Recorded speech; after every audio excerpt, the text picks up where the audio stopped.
बानी पीटीआई से डील के लिए 2 बार संजीदा कोशिशें हो चुकी हैं। बानी इस वक्त किसी डील के लिए तैयार नहीं। वज़ीर आज़म के मुशीर बराए सियासी उमूर राना सनाउल्लाह का ARY न्यूज़ को खुसूसी इंटरव्यू।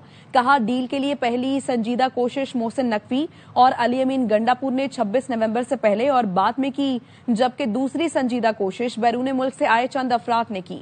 सियासत रास्ता निकालने का नाम है, लेकिन बानी रास्ता निकालना नहीं चाहते। बानी का रवैया हट धर्मी पर है, जिसे वो कहते हैं कि डट कर खड़ा है। बात ये है कि बात टू दी पॉइंट होनी चाहिए। वो किसी डील के लिए तैयार नहीं है, बड़ी सीधी बात है। ऐसे बंदा घुमाता फिर इधर उधर को। कौन? इमरान खान। इस बारे में 2 बड़ी संजीदा एफर्ट्स हुई हैं। तो न सिर्फ वो डील के लिए तैयार नहीं है, बल्कि जो उसकी शराइत हैं उस शराइत को मौजूदा हुकूमत पूरा नहीं कर सकती। मियां नवाज शरीफ बहुत बड़ा सियासतदान है, बहुत बड़ा पॉलिटिशियन है। उसने 3 मरतबा अपनी ज़िंदगी में अपने आप को भी बचाया, अपनी पार्टी को भी बचाया और रास्ता निकाला। हट धर्मी और जिद जो है वो सियासत में जो है ना वो गवारा नहीं है। नॉन पॉलिटिकल रवैया भी कह सकते हैं, जिद और हट धर्मी भी कह सकते हैं, या इसे जिस तरह से वो कह रहे हैं कि जी वो डट के खड़ा है समझते कि नहीं। तो सियासत में इस तरह का अमल जो है उसकी कोई जो है वो पजीराई तो मैंने कभी नहीं देखी।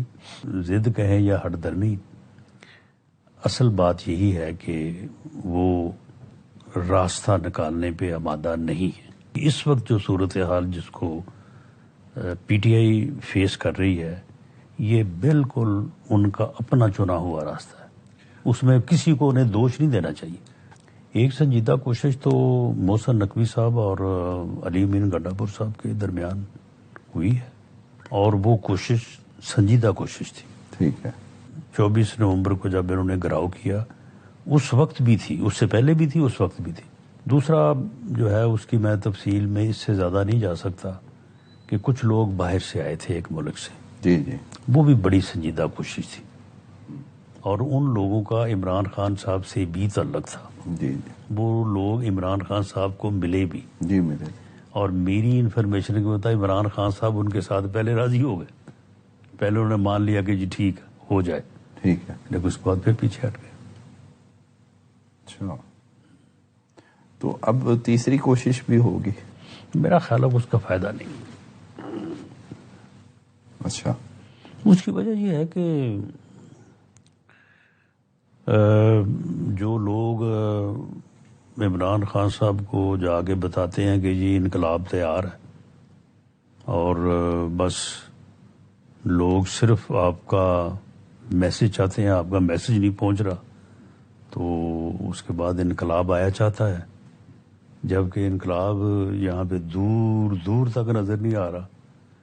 तो इस बात का अगर एहसास हो जाए उनको, तो फिर तो शायद उनकी तरफ से कोई रास्ता निकालने की कोशिश हो। तो कोशिशें हुई, उसमें गवर्नमेंट को पता था ये हो रही है? जी, गवर्नमेंट को बिल्कुल पता था। नहीं, गवर्नमेंट जो है, गवर्नमेंट पॉलिटिकल गवर्नमेंट है, तो गवर्नमेंट जो है वो कोई इन चीज़ों के खिलाफ तो नहीं है। खान साहब कहते क्या है वो, जो कि नामुमकिन है उनकी बात माननी? वो कहते हैं कि जी आप इधर आ जाएं जिधर मैं बैठा हूं, और मुझे आप उधर बिठा दें जिधर आप बैठे हैं। मुख्तसर उनकी ये बात है। तो इस शर्त को कोई जो है वो अपनी मर्जी से तो पूरा नहीं कर सकता। खान साहब, जब वो ये कहते हैं कि आप इधर आ जाओ और मैं आपकी जगह आ जाऊं, तो गवर्नमेंट की जानिब से उन्हें क्या ऑफर की जाती है, यानी कोई दरमियानी रास्ता के? कोई गवर्नमेंट की तरफ से उन्हें वही कहा जाता है जो वो हमें कहते रहे। जब 18 के इलेक्शन के बाद हम कह रहे थे ना खान साहब से कि जी बड़ी जाती हुई है, RTS बैठा के तो आप वज़ीर आज़म बन गए हैं, तो हमारी आपने 45 सीटें छीन ली हैं, तो वो कहते जी निज़ाम, हुकूमत कायम हो गई है, निज़ाम कायम हो गया, निज़ाम के साथ चलें, निज़ाम में रहते हुए अपनी कोशिश करें, और अगर आप आ सकते हैं तो आप आ जाएं, اور اگر الیکشن کی بات ہے تو الیکشن ریفارمز کریں، الیکشن کمیشن کو ٹھیک کریں. میں پارلیمانی کمیشن بنانے کو تیار ہوں. پھر انہوں نے پارلیمانی کمیشن بنایا بھی، لیکن اس کے بعد پھر اس کا اجلاس ہی نہیں بلایا کوئی بھی. ایک اجلاس ہوا. اس کے بعد پھر جب بھی پوچھا کہ جی اجلاس بلائیں تو اس کے چیئرمین تھے پرویز کھٹک، تو وہ کہتے تھے خان اجازت نہیں دے رہا اجلاس بلانے کی. تو وہ بھی سسٹم کے ساتھ چلیں، سسٹم کے ساتھ چلیں، سسٹم کو چلنے دیں. بالکل انہیں مکمل آزادی بھی ہوگی، کوئی انہیں روکے گا بھی نہیں، وہ اپنا راستہ نکال لیں. ملاقاتیں شروع ہو جائیں گی اب خان صاحب سے؟ ملاقاتیں ان کا مقدمہ ہی نہیں ہے. یہ علاج جو ہے نا، یہ کوئی ان کا علاج، یہ اس کو ایک ایشو بنانا چاہتے تھے. وہ علاج کرانا کوئی ان کی ڈیمانڈ نہیں ہے. اسی طرح سے ملاقات کوئی ڈیمانڈ نہیں ہے. وہ ملاقات وہ کو بھی ایک ایشو بنانا چاہتے ہیں. ہر منگل کو، ہر جمعرات کو وہاں پہ جو جا کے وہ کرتے ہیں نا، انہیں پتا ہے کہ اس سے ملاقات اور لیٹ ہوگی، نہیں ہو سکتی، لیکن وہ اس کو ایک پولیٹیکل ایشو بنانا چاہتے ہیں. یہ ڈیل کی باتوں کے ساتھ یہ بھی شروع ہو گیا کہ قومی حکومت بننی ہے، تو قومی حکومت پھر بن رہی ہے کوئی؟ نہیں، کوئی ایسی بات ہی نہیں. یہ میرا خیال ہے کہ تحریک تحفظ آئین والوں کی شاید ڈیمانڈ ہے، لیکن اس کے اوپر کوئی بات نہیں ہوئی. کوئی سازش تو نہیں ہو رہی حکومت کے خلاف؟ حکومت کے خلاف کیا سازش ہو رہی ہے؟ عمران خان کا جو موقف ہے وہ حکومت کے خلاف کسی بھی سازش کو روکنے کے لیے کافی ہے. ایک پیج ہے. ہاں، نہیں، وہ بڑی کلیئر بات ہے. دیکھیں، جو اس وقت عسکری قیادت ہے، تو جس کو اسٹیبلشمنٹ کہا جاتا ہے، عسکری قیادت کا کوئی ذاتی سیاسی ایجنڈا نہیں ہے.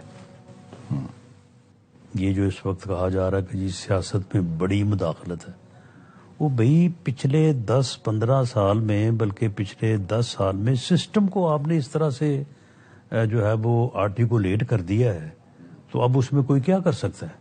ان کا کوئی ذاتی سیاسی ایجنڈا نہیں ہے. ذمہ داری جو اس کی قومی ذمہ داری ہے، اس ملک کا دفاع، اس تک اپنے آپ کو محدود رکھنا چاہتا ہے. یہ ٹھیک ہے، ان کی یہ خواہش ہوگی کہ ان کے معاملات میں مداخلت نہ کی جائے، لیکن ان کو اس بات سے کوئی غرض نہیں ہے. اگر ملک کے سیاستدان آپس میں بیٹھ کے آئین کے تحت اپنا کوئی رول طے کر لیں اور آگے بڑھیں، معاملات کو ریزالو کریں، تو وہ کوئی رکاوٹ نہیں ہوگی. رانا ثناء اللہ، جنہوں نے اے آئی نیوز سے خصوصی گفتگو کی ہے، جس میں انہوں نے کہا کہ بانی پی ٹی آئی سے ڈیل کے لیے 2 بار سنجیدہ کوششیں ہو چکی ہیں. بانی اس وقت کسی ڈیل کے لیے تیار نہیں ہیں. ان کی جانب سے کہا گیا کہ ڈیل کے لیے پہلی سنجیدہ کوشش محسن نقوی اور علی امین گنڈاپور نے 26 نومبر سے پہلے اور بعد میں بھی کی، جبکہ دوسری سنجیدہ کوشش بیرون ملک سے آئے چند افراد نے کی تھی. ساتھ ہی ساتھ ان کی جانب سے کہا گیا کہ سیاست راستہ نکالنے کا نام ہے، لیکن بانی راستہ نکالنے کے لیے تیار نہیں ہے. بانی کا یہ رویہ ہٹ دھرمی پر ہے، جسے وہ کہتے ہیں کہ ڈٹ کر کھڑا ہے.